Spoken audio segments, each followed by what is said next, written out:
पुणे जिल्ह्यातील राजगुरुनगर ते भल्या सकाळी खासगी क्लासमध्ये अल्पवयीन लहान मुलांचे गँगवार घडले असून क्लासमध्येच मित्राने मित्रावर चाकू हल्ला करत मित्राचा गळा घोटलाय।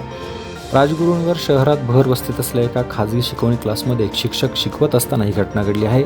यात हल्ला करणारा विद्यार्थी दुचाकीवरून फरार झाला असून रक्ताच्या थारोळ्यात पडलेल्या मुलाला उपचारादरम्यान रुग्णालयात दाखल केल्यावर त्याचा मृत्यू झाला आहे।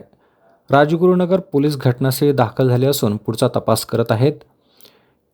या दोन्ही मित्रांमध्ये मागील 3 महिन्यापूर्वी भांडण झालं होतं। त्यावेळी पोलिसांना याबाबत कळवलं असतं तर कदाचित ही घटना घडली नसती, अशी माहिती DYSP अमोल मांडवे यांनी दिली आहे।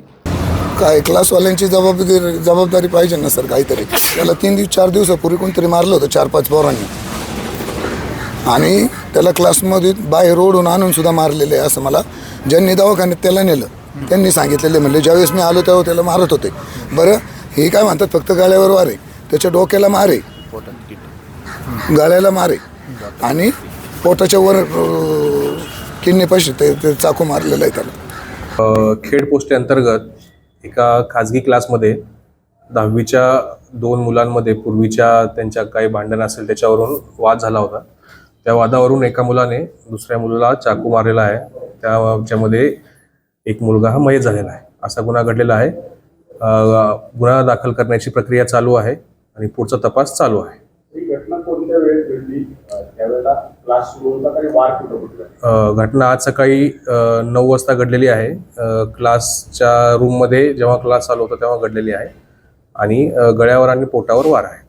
खरं तर सर, लहान वयामध्ये कुठेतरी संस्काराचे किंवा शिक्षणाचे धडे घेणारी मुलं आज अशा क्रूरतेपर्यंत जात आहेत। काय नागरिकांनी आणि समाजाने बोध घेतला पाहिजे? आता हा तर नंतरचा विषय, आपण याच्यावर हा सविस्तर विषय बोलण्याचा आहे। इथं थोडक्यात तो बोलता येणार नाही, परंतु आपल्या घरात काय मुलं करतात किंवा काय